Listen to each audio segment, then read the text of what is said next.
اچھا، ایک بڑی حیران کن بات سامنے آئی ہے۔ ییل یونیورسٹی کے سائنسدانوں نے، آپ سوچیں، ذبح شدہ سوروں کے دماغوں کو جی۔ مرنے کے کئی گھنٹے بعد جزوی طور پر دوبارہ فعال کر دیا ہے۔ اوہ، یہ تو بہت بڑی خبر ہے۔ بالکل، ڈاکٹر سیم پارنیا نے بھی اس کا ذکر کیا ہے۔ اس سے تو موت کی جو ہماری سمجھ ہے اسی پر سوال اٹھ جاتا ہے کہ موت آخر ہے کیا؟ کوئی ایک لمحہ یا ایک پورا عمل؟ یہ واقعی گہرا سوال ہے۔ لیکن گفتگو میں آگے بڑھنے سے پہلے ایک ضروری بات بتانی ہے۔ جی ضرور۔ آج ہم جن موضوعات پر بات کر رہے ہیں، موت، شعور، مابعد حیات، یہ کافی حساس ہیں۔ ہو سکتا ہے کچھ باتیں بعض لوگوں کے عقائد سے ٹکرائیں یا شاید پریشان کن بھی لگیں۔ جی، یہ ممکن ہے۔ تو سننے والوں سے گزارش ہے کہ وہ اپنی سمجھ بوجھ اور ثوابدید کے مطابق ہی سنیں۔ ٹھیک ہے۔ تو آج کا مقصد کیا ہے؟ ہم کوشش کریں گے کہ موت کے فلسفیانہ اور سائنٹیفک دونوں پہلوؤں کو تھوڑا سمجھیں۔ جی۔ خاص طور پر یہ کہ موت کے وقت یا اس کے بعد کیا ہوتا ہے، اس پر فلسفہ کیا کہتا ہے، سائنس کیا کہتی ہے، اور کچھ متبادل نظریات بھی ہیں، ان سب پر بات کریں گے۔ بالکل۔ اور دیکھیں، یہ کوئی آج کا سوال تو ہے نہیں، قدیم یونان میں بھی اس پر بڑی بحثیں تھیں۔ اچھا، جیسے افلاطون تھے، وہ تو مانتے تھے کہ روح لافانی ہے، مرنے کے بعد بھی رہتی ہے۔ لیکن دوسری طرف ایپکٹیٹس جیسے فلسفی تھے جو کہتے تھے کہ نہیں، موت کے ساتھ ہی وجود ختم ہو جاتا ہے۔ یعنی بالکل مخالف نظریات۔ جی ہاں، اور یہ بحث ہمیں سیدھا ذہن جسم کے مسئلے تک لے آتی ہے، مائنڈ باڈی پرابلم جسے کہتے ہیں۔ اوہ ہاں، یہ تو کلاسک سوال ہے کہ یہ جو ہمارا ذہن ہے، شعور ہے، جو کہ لگتا ہے غیر مادی ہے، جی، وہ ہمارے اس مادی جسم سے کیسے جڑا ہوا ہے، کیسے کام کرتا ہے۔ ڈیکارٹ نے کچھ پائنل گلینڈ کا ذکر کیا تھا شاید۔ ہاں، ڈیکارٹ نے یہ خیال پیش کیا تھا، لیکن ظاہر ہے یہ مسئلہ آج تک پوری طرح حل نہیں ہوا۔ تو اسی سے وہ دو بڑے کیمپ بن جاتے ہیں، ٹھیک، دوئیت اور مادیت۔ بالکل۔ دوئیہ، ڈوئلزم، کہتا ہے کہ ذہن یا روح جسم سے الگ چیز ہے اور شاید موت کے بعد بھی قائم رہ سکتی ہے۔ لیکن پھر سوال یہ ہے کہ اگر جسم نہیں تو روح کی پہچان کیا ہے، شناخت کیسے ہو؟ ہاں، یہ ایک بڑا چیلنج ہے دوئی کے لیے۔ دوسری طرف ہے مادیت، مٹیریلزم۔ یہ نظریہ کہتا ہے کہ ذہن بس دماغ کی سرگرمی ہے، دماغ ختم تو ذہن بھی ختم۔ یعنی جسم کے ساتھ ہی سب فنا۔ جی، لیکن یہاں بھی ایک مسئلہ ہے۔ اگر کسی کو مان لیں ایٹم بائی ایٹم دوبارہ بنا دیا جائے تو کیا وہ وہی شخص ہوگا یا صرف ایک بہترین قسم کی نقل؟ یہ ریکریشن کا مسئلہ ہے۔ یہ تو بڑی پیچیدہ فلسفیانہ باتیں ہیں۔ اچھا، سائنس اس بارے میں کیا کہتی ہے؟ آج کل کی جو تحقیق ہے، خاص طور پر مرتے ہوئے دماغ پر، کچھ پتہ چلا ہے؟ ہاں، کچھ بہت دلچسپ چیزیں سامنے آ رہی ہیں، جیسے مشیگن نیورو سائنس انسٹیٹیوٹ کی ایک تحقیق ہے۔ اچھا۔ انہوں نے دیکھا کہ جب کچھ مریضوں کو وینٹیلیٹر سے ہٹایا گیا تو ان کے دماغ کے کچھ خاص حصوں میں، جنہیں کبھی کبھی شعور کا ہاٹ زون بھی کہتے ہیں، ہاٹ زون؟ جی، وہاں گاما لیلوں میں اچانک اضافہ ہوا۔ اور گاما لہریں دماغ کی سب سے تیز رفتار ایکٹیویٹی ہیں جو عام طور پر بیداری اور اعلیٰ شعوری حالتوں سے جڑی ہوتی ہیں۔ اوہ، یعنی مرنے کے قریب شعور میں اضافہ، یہ تو الٹی بات لگتی ہے نا؟ حالانکہ یہ ماننا پڑے گا کہ وہ تحقیق کافی چھوٹے پیمانے پر تھی، صرف چند مریضوں پر۔ ٹھیک ہے، لیکن پھر بھی یہ خیال، یہ قریب المرگ تجربات یا NDEs سے کچھ ملتا جلتا نہیں ہے؟ لوگ بتاتے ہیں کہ مرتے مرتے عجیب تجربات ہوئے۔ بالکل، ڈاکٹر سیم پارنیا کی جو اویئر 2 تحقیق ہے وہ اسی پر تو ہے۔ اچھا، اس میں کیا ملا؟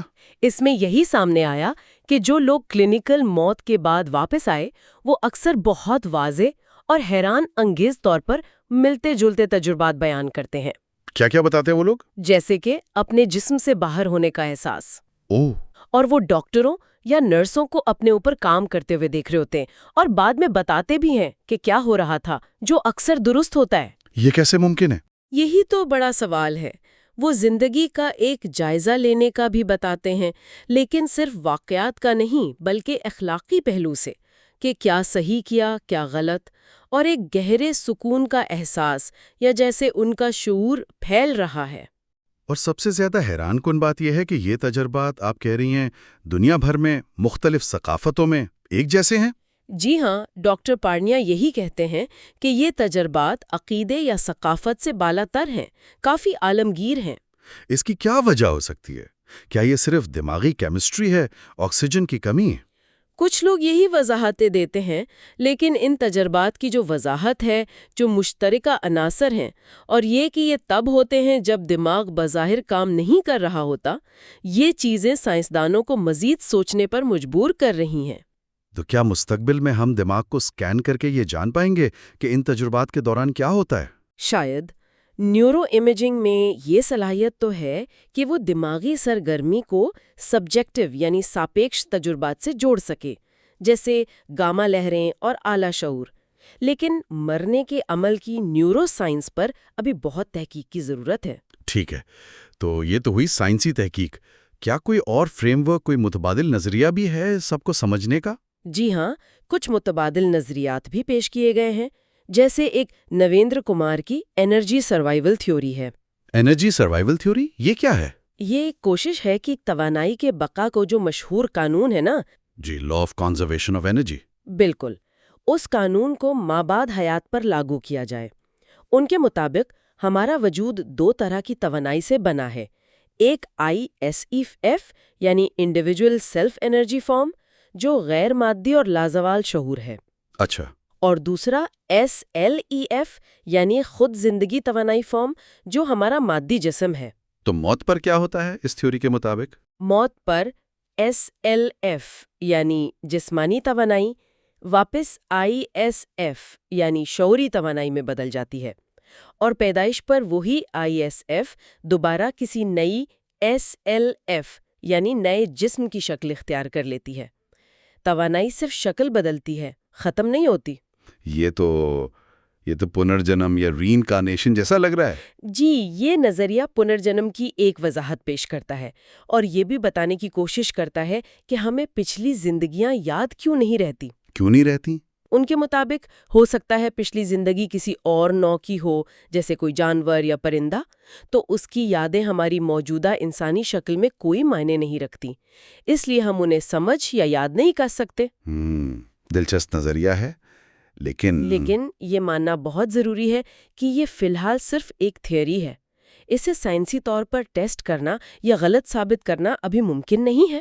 ٹھیک ہے، تو گھوم پھر کر ہم وہیں آ جاتے ہیں کہ یہ شعور آخر ہے کیا بلا؟ ہاں، کیا دماغ اسے پیدا کرتا ہے یا صرف ایک ریسیور ہے جیسے ریڈیو سگنل وصول کرتا ہے؟ ڈاکٹر پارنیا جیسے لوگ جو NDEs پر تحقیق کر رہے ہیں، وہ اسی طرف اشارہ کرتے ہیں کہ شاید شعور دماغ کے مرنے کے بعد بھی کسی شکل میں باقی رہتا ہو۔ بالکل، اور سچ تو یہ ہے کہ فی الحال موت اور شعور یہ دونوں بہت بڑے معمے ہیں۔ سائنس نئی راہیں ضرور دکھا رہی ہے، جیسے ییل والی تحقیق یا مشیگن والی، جی، لیکن حتمی جوابات وہ ابھی بہت دور ہے۔ ہمیں ابھی بہت بہت کچھ جاننا ہے۔ تو آج کی اس ساری گفتگو کے بعد ایک سوال شاید ہم سب کے ذہن میں چھوڑ جانا چاہیے۔ ضرور۔ اگر ہم ایک لمحے کے لیے یہ مان لیں کہ شعور صرف دماغی سرگرمی نہیں ہے بلکہ کچھ اور ہے، کچھ زیادہ ہے، تو پھر انسان ہونے کا مطلب کیا ہے؟ کائنات میں ہماری جگہ کیا ہے؟